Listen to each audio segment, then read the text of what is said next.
Welcome to உங்கள் நான் Kamal Haasan. So இந்த வீடியோவில் நம்ம கமல் சார் பற்றின ஒரு புதிய தகவல் தான் டிஸ்கஸ் பண்ண போகிறோம். ஸோ வீடியோக்குள்ளே போகிறதுக்கு முன்னாடி நம்ம சேனல் நீங்கள் புதுசாக இருந்தீங்க இல்லை சப்ஸ்கிரைப் பண்ணாமல் பார்த்துட்டு இருக்கீங்கன்னா கண்டிப்பாக சப்ஸ்கிரைப் பண்ணி ஒரு ஆதரவு கொடுங்க. வீடியோ மறக்காமல் ஒரு லைக்கை போட்டுக்கோங்க, ரெண்டு ரொம்ப முக்கியம். இப்போ நம்ம வீடியோக்குள்ளே போகலாமா? ஸோ கமல் சார் ரசிகர்களே, ஆண்டவர் வெறியர்களே, இன்னுமா சும்மா இருக்கீங்க? இன்றைக்கி வந்து கமல் சார் வந்து கொந்தளிச்சிட்டாப்ல. சரி, அதுக்காகயாச்சும் இந்த வீடியோ வந்து பார்த்தீங்கன்னா நம்ம ட்ரெண்ட் பண்ணுறோம். லைக்கை போடுங்க மறந்துடாமல். என்னென்னு பார்த்தீங்கன்னா, நீட்டுக்கு எதிராக நம்ம விஜய் அவர்கள், முதலமைச்சர் விஜய் அவர்கள் இன்றைக்கி வந்து குரல் கொடுத்துருந்தார்ல. அதாவது அவர் வந்து ஓப்பனாக சொல்லிட்டார், இந்த மாதிரி மத்திய அரசுக்கு வந்து பிரச்சனை அப்படிங்கிறத எப்பயுமே எந்த முதலமைச்சரும் சொல்ல மாட்டாங்க. ஸோ தில்லா வந்து பார்த்தீங்கன்னா அதை வந்து அடிச்சு விட்டார். நீ தானே காரணம், பிஜேபி தான் அப்படின்ற மாதிரி போட்டு உடச்சிட்டார். அதே மாதிரி கமல்ஹாசன் அவர்களும் வந்து பார்த்தீங்கன்னா ஒரே இதை போட்டு அடைச்சிட்டார்.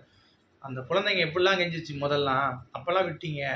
இப்போ எல்லாம் முடிஞ்ச பிறகு இப்போ அதுங்களே போராட்டத்துக்கு வந்து அவங்க கையில் இருக்க வேண்டியது எல்லாமே வந்து புத்தகம் தான். ஆனால் அடிதடி பார்த்து போராட்டத்தில் பண்ணி அவங்க என்ன பண்ண முடியுமோ, அதாவது இந்தியாவின் குழந்தைகள் வந்து பார்த்தீங்கன்னா அவங்களுடைய கடமையை செஞ்சுட்டாங்க.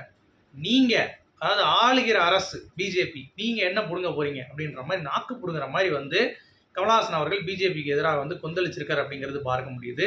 ஸோ நீட்டு இது வந்து எனக்கு ரெண்டு விதமான பார்வை. இது நீங்கள் எப்படி பார்க்குறீங்க அப்படிங்கிறத சொல்லுங்கள். ஆக்சுவலாக நீட் வந்து பார்த்தீங்கன்னா தேவையான்னு கேட்டிங்கன்னா கண்டிப்பாக தேவை இல்லை. ஆனால் நீட் எதுக்கு கொண்டு வந்தாங்க அப்படின்ற ஒரு டிஸ்கஷனுக்குள்ளே நம்ம வரணும். ஏன்னா இங்கே டாக்டர் அப்படின்னு சொல்லிட்டு கத்தி பிடிக்க தெரியாதவங்களாம் வந்து காசு இருக்குது அப்படின்ற ஒரு போர்வையில் டாக்டர் படித்து நிறைய பேருடைய உயிரை வந்து பார்த்தீங்கன்னா காவு வாங்கிட்டு இருந்தானுங்க. இதை பார்த்த மோடி வந்து பார்த்தீங்கன்னா சரி நம்ம ஒரு பரீட்சையை கொஞ்சம் கடுமையாக வைப்போம்னு சொல்லி நீட்டை கொண்டு வந்தாப்புல. அது பாமர மக்களுக்கும் வந்து பார்த்தீங்கன்னா கடுமையாயிடுச்சு. அவர் பண்ண ஒரு இனிஷியேட்டிவ் நல்ல இனிஷியேட்டிவ் தான். ஆனால் அதற்கு வந்து படிக்கக்கூடிய அந்த கோர்ஸாக இருக்கட்டும் அதெல்லாம் வந்து கொஞ்சம் எக்ஸ்பென்சிவாக இருக்கனால சின்ன குழந்தைங்க இப்போ வந்து உள்ளே வந்து மிடில் கிளாஸாக இருக்கவங்க இல்லை வந்து கொஞ்சம் பூவராக இருக்கக்கூடிய பெண்களோ இல்லை பசங்களோ உள்ள எஃபர்ட் வந்து அவங்களால போட முடியல கம்ப்ளீட்டாக. அதனால தான் அவர் இப்போ வந்து எல்லாரும் வந்து கேட்குறாங்க ப்ளீஸ் அதை பண்ணுங்கன்ட்டு. சரி, அப்போ திருப்பி இதை வந்து விட்டோன்னு வச்சுக்கோங்க நீட்டு. அப்போ என்ன பண்ணுவாங்க, திருப்பியும் வந்து கொடி கொடியாக வந்து இது பண்ணி கண்டவனை வந்து பார்த்தீங்கன்னா உள்ள தகுதியே இல்லாத எம்எல்ஏ பையன் எம்பி பையன் அதனால் எனக்கு வந்து நாங்கள் சீட்டு கொடுங்கன்னு சொல்லி கேட்டு வந்து பண்ணுவாங்க. இப்போ அரசு என்ன பண்ணணும், மோடிஜிக்கு இப்போ ரெக்வஸ்ட் தான், அது பண்ணுவாரா பண்ண தெரியல. ஆனால் இது வந்து ஒரு நீட்டை ஒழிப்பதை காட்டிலும் அதை ஒழிக்கணும் கண்டிப்பாக. அதில் எந்த ஒரு மாற்று வருது, அது எனக்கும் அப்படி தான். ஆனால் நீட்டை ஒழிச்சது மட்டும் இல்லாமல் நீங்கள் தனியாரை வந்து எல்லாத்தையும் தூக்கிடுங்க. ஏன் இதில் தான் ஃபீஸ் வைக்கணும், அதுக்கு மேலே ஃபீஸ் வாங்கக்கூடாது அப்படின்றத நீங்கள் ரூல் கொண்டு வாங்க. ஃபீஸ் வந்து இவ்வளோ தான் கலெக்ட் பண்ணணும். சரி, அதே மாதிரி நான் வந்து எவ்வளோ ஃபீஸ் வேணாலும் கொடுத்தாலும் ஒருத்தன் நான் சீட்டு வந்து வாங்குவேன் அப்படின்றதையும் வந்து தடை பண்ணணும். இந்த மாதிரி விஷயங்கள் நடக்குமா அப்படிங்கிறது ரொம்ப கஷ்டம். அதனால தான் பேலன்ஸ் இல்லாமல் ரெண்டு பேரும் வந்து ஆடிட்டு இருக்காங்க. மோடியாலையும் இதை வந்து டக்குன்னு தூக்க முடியல. பிகாஸ் திருப்பியும் வந்து இதே மாதிரி நிறையா இஷ்யூ வந்து தெரியுமா, ஒன்றுமே தெரியாதெல்லாம் வந்து ஆப்ரேஷன் பண்ணி கொண்டுட்டாங்க அப்படின்ற மாதிரிலாம் வந்து தகவல் எவ்வளோ வந்துச்சு. ஸோ அந்த ஒரு ரீசனுக்காக தான் இப்போது இந்த மாதிரியான ஒரு சீக்வன்ஸில் நம்ம பேச வேண்டியது இருக்குது. So hope you understand guys. Because நீட்டை ஒழிக்கணும் அப்படிங்கிறது நம்மளுடைய எண்ணமும் இருக்குது. ஆனால் அதற்கு பின்னாடி இருக்கும் பிரச்சனைகள் இவ்வளோ இருக்குது. மோடி பக்கமும் இதுக்கு நம்ம எதிர்ப்பு தெரிவித்தாலும் நோட்டை ஒழித்தாலும் அதுக்கடுத்து இந்த பெரிய முதலாளிகள் பண முதலைகள் இந்த டாக்டர் வியாபாரம் அப்படிங்கிற மாதிரி பார்க்க ஆரம்பிச்சிடுறாங்க. அதை தடுக்கிறதுக்கு மோடி அவர்கள் ஏதாவது வந்து ஒரு திட்டம் வச்சுட்டு அதுக்கடுத்து நீட்டை வந்து ரத்து பண்ணார் அப்படின்னா கண்டிப்பாக எல்லாருக்கும் வந்து பார்த்திங்கன்னா இது பயனுள்ளதாக இருக்கும். ஏன்னா மார்க்கின்படி கரெக்டாக அதுக்குபடியே வந்து ஆனஸ்ட்டாக நீங்கள் பண்ணீங்க அப்படின்னா கண்டிப்பாக வந்து பார்த்திங்கன்னா சூப்பராக இருக்கும். ஏன்னா ப்ரைவேட் கையில் இருக்கிறப்ப நமக்கு தெரிய மாட்டேங்குது. காசு லஞ்சம் வாங்கிட்டு எவனோ ஒருத்தனை அனுப்பி விட்றேன், அவனுக்கு கத்தியோட படிக்க தெரில ஆப்ரேஷன் பண்ணுறவனை, அவன் வந்து பார்த்திங்கன்னா படிச்சுட்டு இருக்கான், வந்து டாக்டருங்க கேட்குறான் கேட்டால். அந்த மாதிரியான அசம்பாவிதம் நடக்கக்கூடாது அப்படிங்கிறது தான் கமல்ஹாசன் அவர்களுடைய கோரிக்கையும் என்னுடைய கோரிக்கையும் அப்படிங்கிறத நான் இங்கே வந்து ஓப்பனாக அந்த சேனல் மூலமாக நம்ம வந்து பேசிக்கலாம். ஸோ இதை நீங்கள் எப்படி பார்க்குறீங்க அப்படிங்கிறத கமெண்ட் செக்ஷனில் சொல்லுங்கள். ஓகே, அடுத்து இன்றைக்கி சூர்யா அவர்களுடைய பிறந்தநாள்.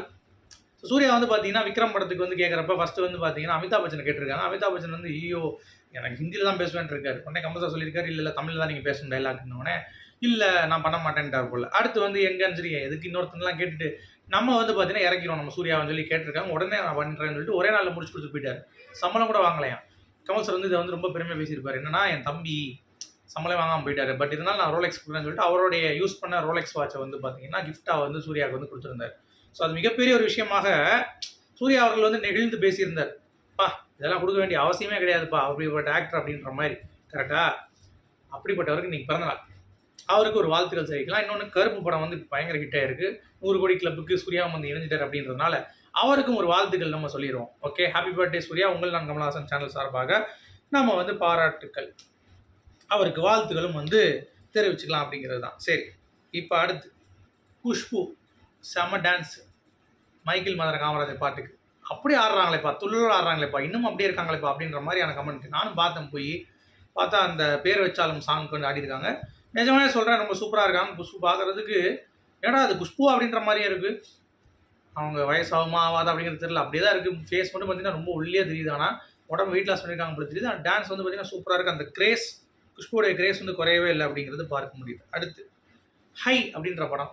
நயன்தாராவும் கவின் நடிக்கிறாங்க. அதில் நம்ம கமல் சாரோடைய ரெஃபரன்ஸ் இல்லைனா எப்படி அப்படின்ற மாதிரி 2 பேரும் சேர்ந்து பார்க்குற மாதிரி கமல் சார் வந்து இப்படி இருக்கிற மாதிரி. ஆனால் ஒரு பெயிண்டிங் சூப்பராக இருக்குது பார்க்குறதுக்கு. அந்த பாட்டு வந்து ரசகுல்லா நினைக்கிறேன் அந்த பாட்டு. போய் பாருங்கள். கமல் சார் மட்டும் இல்லை, ரஜினி சாருக்கும் அந்த பாட்டுக்கு வந்து ஒரு கிரெடிட் கொடுத்துருக்காங்க. பார்ப்பதற்கு ரொம்ப அற்புதமாக இருந்தது அப்படிங்கிறது தான். சரி, நம்ம எல்லாரும் வந்து பார்த்தீங்கன்னா அடுத்த படம் ராஜமௌலியாக இருக்கலாம், இல்லை லோகேஷாக இருக்கும், இல்லை வந்து பார்த்தீங்கன்னா அன்பறிவு அப்படின்னு சொல்லி எப்படியோ இது பண்ணாலும் ஜோஜு ஜார்ஜ் இருக்கார்ல, அவர் வந்து கமல் சாரை தெனாலியில் மாதிரி ஒரு படம் பண்ணணும், அந்த மாதிரி ஒரு டிஃப்ரெண்ட்டான கேரக்டர் எடுத்து கமல் சார் பண்ணணும் அப்படின்றது அவர் ரொம்ப ஆசையாக இருக்காங்க. ஒரு வேரியேஷன் காப்பி நடிப்பில் அப்படின்ற மாதிரி வந்து ஜோஜு ஜார்ஜ் அவர்கள் கருத்து தெரிவிச்சிருக்காரு. அவர் இதை வந்து தக் லைஃப் ஆடியோ லான்ச்சு சொன்னார், ஞாபகம் இருக்கா? அப்போ வந்து கமல் சார் சிரிப்பார் பயங்கரமாக. ஸோ அவருக்கு ஒரு ஆசை இருக்குது. மேபி அவரும் ஒரு ரைட்டர் டைரக்டர்னால அவரும் ஒரு நடிப்பு அரக்கன் அப்படின்றத கமல் சாரே வந்து சொல்லியிருக்காரு. ஸோ 2 பேரும் வந்து ஒரு ஜாயிண்ட்டில் படம் பண்ணாங்கன்னா இன்னும் சூப்பராக இருக்கும் அப்படிங்கிறது தான் என்னுடைய ஒரு point of view. So wait பண்ணி பார்க்கலாம் நடக்குதா இல்லையான்ட்டு. சரி, இந்தியன் 3ல கமல் சார் பேசின கிளிப் வந்து இப்போ வைரல் ஆகிட்டு இருக்கு. சங்கர் சார் வந்து பார்த்தீங்கன்னா எல்லாம் கடிச்சிட்டே உட்காந்துருப்பார். கமல் சார் சொல்லுவார், இந்தியன் 3 வந்து முன்னாடி வரணும்னு ஆசையாக இருக்குது அப்படின்னு சொல்லிட்டு. அதுக்கடுத்து கொஞ்சம் அப்படியே வார்த்தையை போடுவார், இந்தியனே வரணும், இந்தியன் வந்து எனக்கு ஓகே தான், பட் ஃபுல் மீல்ஸுங்கிறது எனக்கு வந்து இந்தியன் 3 தான், எனக்கு அடுத்து பாயாசம் வேணுங்கிறப்ப நான் வந்து யோசிப்பேன் அப்படின்ற மாதிரி நான் சொல்லி இந்தியன் 3யை ரொம்ப மிகைப்படுத்தி பேசினார். அப்போயே நமக்கு புரிஞ்சிருச்சு. நானே உங்களுக்கு ரிவ்யூ பண்ணும்போது சொன்னேன், என்ன கமல் சார் இந்தியன் 3 பற்றி பேசிட்டு இந்தியன் 2 பற்றி பேச மாட்டார், அந்த சப்ஜெக்ட்டில் எதுவுமே இல்லையா அப்படின்ற மாதிரி ஒரு எண்ணம் இருந்துச்சா. அதே மாதிரி தான் வந்து பார்த்தீங்கன்னா படத்தில் இருந்துச்சு. அன்றே கணிச்சிட்டார் கமல் சார் அப்படிங்கிறது தான் இப்போ அந்த விஷயம் வந்து போயிட்டுருக்கு அப்படிங்கிறது நம்மளால் வந்து பார்க்க முடியுது. சரி, கமல் சார் வந்து பாடி மைண்ட் எப்படி வைப்பீங்கன்னு சொல்லி ஒரு வார்த்தை கேட்டாங்களே ஒரு மாணவி. அதுக்கு என்ன சொல்கிற பார்த்தீங்களா, குட்டாக நம்ம வந்து ஒரு திங்கை வந்து செய்யணும் அப்படின்னா, ஒரு பாடியை பற்றி பேசணும்னா என்னை பொறுத்த வரைக்கும் நல்லவங்ககிட்ட பேசுங்க. பாடியை பற்றி பேசணும், அதாவது நல்ல பழக்கங்கள் பண்ணிக்கோங்க. மைண்டை பற்றி பேசணும்னா யாரெல்லாம் மைண்டோடு பேசுகிறாங்களோ, அவங்க மனசுலேருந்து பேசுகிறாங்களோ அவங்ககிட்ட போய் நீங்கள் பண்ணிங்கன்னா உங்களுக்கு வந்து பாடி மைண்டும் ரொம்ப சூப்பராகிடும். நீங்கள் வந்து ரொம்ப நாள் வாழலாம் அப்படின்ற மாதிரி ஓப்பனாக சொல்லிட்டாரு. வேறு லெவலில். அடுத்து எம்எஸ் பாஸ்கர் அவர்கள் கமலஹாசன் மற்றும் ரஜினிகாந்தை காட் பண்ண நினைக்காதீங்க, உங்களால் காட் பண்ண முடியாது. 2 பேருக்கும் ஒரு தனித்துவம் இருக்குது. ரஜினி சார் வந்து செட்டுக்கு சீக்கிரம் வந்துடுவார். கமல் சார் வந்து டெடிகேஷன் ரொம்ப ஜாஸ்தி அப்படின்றத ரீசெண்டாக அவரோட இன்டர்வியூவில் வந்து பார்த்தீங்கன்னா அனலைஸ் பண்ணியிருக்காரு அப்படிங்கிறது தான். சரி, கேஸ் 238 என்னாச்சுப்பா அப்படின்னு சொல்லி கேட்குறவங்களுக்கு எல்லாம் அந்த அப்டேட் என்ன அப்படின்னு சொல்லி பார்த்தீங்கன்னா, படத்தோடைய ப்ரீ ப்ரொடக்ஷன் முடிஞ்சிருச்சான். ஷூட்டிங் வந்து ஆரம்பிக்க போகிறாங்களாம். இன்னும் வந்து ஒரு ஆகஸ்ட்லேயே ஆரம்பிக்க வேண்டியது, பட் இப்போது ஆகஸ்ட் இல்லை, கொஞ்சம் தள்ளி போகுது. எல்லாம் லொக்கேஷன்லாம் பார்க்க வேண்டியது அப்படின்னா செப்டம்பரில் ஆரம்பிக்க போகிற மாதிரி தகவல். கேஸ் 238. ஓகே, கல்கி 2 அதுக்குள்ளேயும் வந்து ஒரு சின்ன ஷெடியூல் போக வேண்டியிருக்கான். அதை முடிச்சிட்டாங்கன்னா அதுவும் முடிஞ்சிடும். ஸோ இவ்வளோ தான் கைஸ் அப்டேட்டு. வேறு ஏதாவது புது அப்டேட் இருந்தால் கண்டிப்பாக நான் வந்து உங்களுக்கு சொல்கிறேன். மீண்டும் அடுத்த சந்திப்போம். அது வரைக்கும்